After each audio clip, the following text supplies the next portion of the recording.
Happy Vlogmas, or as my friend Micah of Engineering Knits likes to call it, Craftmas. If you're new to the channel and just wrote in on some weird autoplay of Vlogmas videos, I'm Mare Colclo and I'm an unapologetic multi-crafter. Nice to meet you. For my returning visitors, welcome back. Today we're going to talk about the project I'm going to work on this month because I can't just keep hopping from one thing to another. Well, I guess I could. My last Vlogmas video got a little, shall we say, existential about my crafting identity and niche here on YouTube, and while I've always tried to embrace my ability to craft hop, I've spent the past 6 months to 2 years narrowing down on one select area, and I think it's about time I just spread my wings and went with whatever appeals. But first we're going to put up some ornaments on the little advent tree. We have a cute little mouse,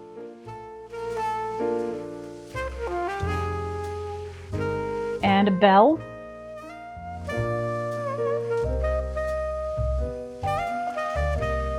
and a stocking.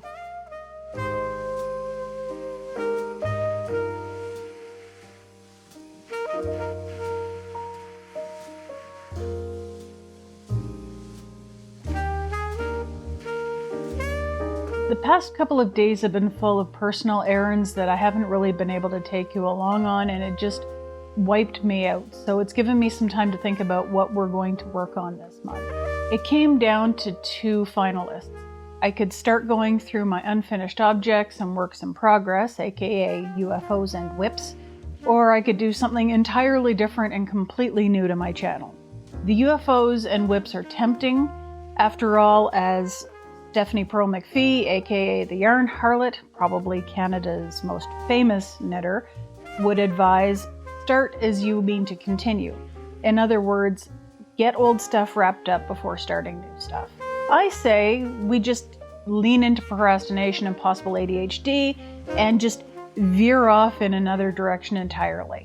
I'm very good at that. This is a pattern from volume 109, number 649 of the July 1884 issue of Godey's magazine. It looks like a treasure map. I guess we're going on a Goonie adventure. A little background because I've been sitting on this project for about 8 or 9 months, so close to a year. Patchwork has gotten pretty popular in my particular craft space recently, and of course I have capital O opinions on this, which I won't go into right now, and I was looking for a way to join in that wasn't technically quilting. Again, capital O opinions. I started looking up crazy quilting, probably encouraged by a Shannon Makes video, and first went to my mum's books. Mum loved sewing, mostly garments, but she dabbled in other sewing-related hobbies. Quilting was one of them when my brother and I were really young. She kept up some of the skills though because she set a bin of fabric aside with a couple of squares mocked up. Nothing to indicate she was actually working on a quilt, she just looked like she was playing.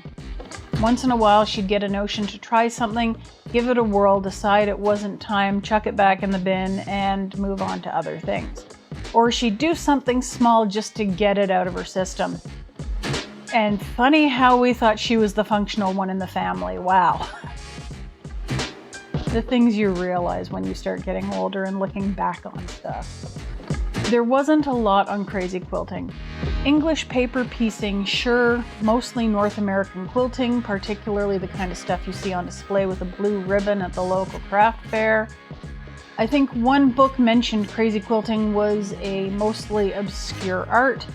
Another book written in the 40s, I think, considered it an abomination. You could tell which side of the cracker the author was putting her cheese. It was traditional quilting all the way and screw this artsy-fartsy nonsense. So of course I want to try it. Remember, capital O opinions on quilting, generally along the lines of firmly extending my middle finger to the entire quilting industry, but my feelings have softened, marginally, over the past year. And then I stumbled on the July 1884 issue of Godey's. There were a couple of places in the issue that mentioned crazy quilting. One was a tiny column in the work department, which if I recall is the crafting project section. The other reference was an entire fiction story about 2 young women taking up the hobby of crazy quilting. It dove into the full fad because that's what it was, from how silks had become so attainable to how the girls were trying to get their own swatches. how their family and friends reacted to the shenanigans pulled by the main characters in order to obtain their prized fabric. It also had blatant advertising and some weirdly specific descriptions on blocks the girls were working on. That in this fictional universe they were working on a pattern included in an issue of Godey's, because of course it was Godey's. It turned out the issue came with a pattern. It's just that every source I found for that issue of Godey's had a picture of the factory folded insert, not the full picture, just a portion. I put out the word on Patreon, the YouTube community tab, and Instagram to see if anyone could find it, and it was a patron who tracked it down to quiltpapers.blogspot.com, which is why it's on the pattern. So a huge thank you to my channel and Patreon members, particularly Tekla. I literally could not have found this without you. You have some serious Google food. If you'd like to join the Craft Coven, there's a link to Patreon in the description, and channel memberships are down near the subscribe and like buttons.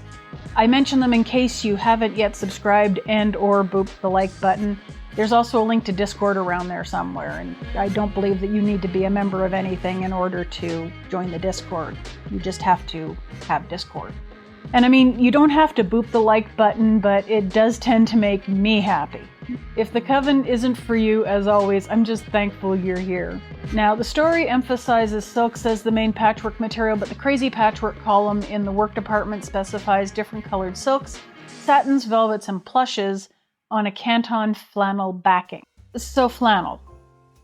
I went stash diving, by which I mean I went through my cabbage patch and set aside some of my scraps, and then I went through some of the bins in the utility room. Mum didn't have a lot in the way of silks. We weren't that rich. There weren't a lot of occasions where one would wear silk. I found scraps from the bridesmaid's dress I wore for my brother's wedding, and if you've seen my video on making a Edwardian crocheted purse, I also used some of the scrap in that. I was kind of hoping that I'd find scraps from Mum's mother of the groom dress, but no luck yet. It's probably in the one bin I can't get to at the back of the utility room on the bottom. Because of course it would be. I had some Dupioni silk leftovers from a corset and the Upton dress of Doom from a couple of Yules past. I found some deep wine fabric that could be silk or a lining. Not sure which. I think I used it as a lining, come to think of it. There's also a scrap of the fashion fabric I used to make a pocket for Rebecca of Lady Rebecca Fashions a couple of years ago in a pocket swap. It's also a scrap from a corset that I made way back when I first started sewing back in the early 2000s. I found some velvet from an old bodice project years and years ago pre-YouTube, as well as the brocade I originally paired with it. A slightly more controversial brocade from a corset I made around the same time. I say controversial because I don't know how folks view Asian-themed fabrics these days. All I can say is I found it at Fabricland, thought it was pretty, so I bought it and I used it. And like 80% of the fabric in my stash, it's wine-colored. I found a bit of plaid Mum and I made a kilt out of, some moire taffeta, a scrap of green satin, and some really wild sparkly pink paisley fabric that's likely 99% plastic. And I don't know where Mum got it, but she found it funny. At least she found foisting it off on me was funny. In the spirit of the story, I asked a couple of friends if they wanted to contribute. A couple of them were literally between households, so no dice there. However, Claudia of Retro Claude and Rebecca of Pocket Full of Posies both sent some swatches, so there will be something to break up all of the burgundy. Rebecca sent me some fuchsia silk and a burnt orange linen, I think. Very pretty. From Claude, we have some offcuts from an 1840s ball gown, a project in half scale from her university days, a repurposed 1980s ball gown, and some swatches ordered for a project. The swatches are particularly interesting because the story references how crazy quilters would order swatches and anger silk merchants because they'd think they were going to be ordering large quantities of silk for dresses, furnishings, and other purposes, and instead found that the swatches themselves were being used for wall hangings, pillows, seat covers, and other things crazy quilters were turning them into. So we have quite a few neutrals and burgundy/wine with black thrown in. It's going to either be a toss-up between red wine goth or sad beige crazy quilt. If it comes down to it, I'll hit up the stash for some cotton. There's enough of that in there. That would give us some texture and color variety. Some blues, never thought I'd say this, but oranges and yellows. Get a little bit of that Roy G. Biv going on. Maybe a cute print or two. I'm almost tempted to find a way to hide a unicorn on the project. Don't ask me why. The flannel was donated by the husbeast. He had a couple of shirts that while he loves them, he's kind of worn them out. Sometimes you can love something a little too much, but then you give it to your spouse for a craft project and it can hang on the wall for the rest of eternity. Sounds kind of creepy, but strangely on brand. At any rate, I think I'm going to wrap things up here for the moment so I can get started organizing my materials. Stay tuned though, because I think the next craft Vlogmas episode will be me reading you the story that started me down this weird crazy quilt rabbit hole, possibly with side commentary. You might want to prep by getting some snacks, hot beverages, and a project to work on.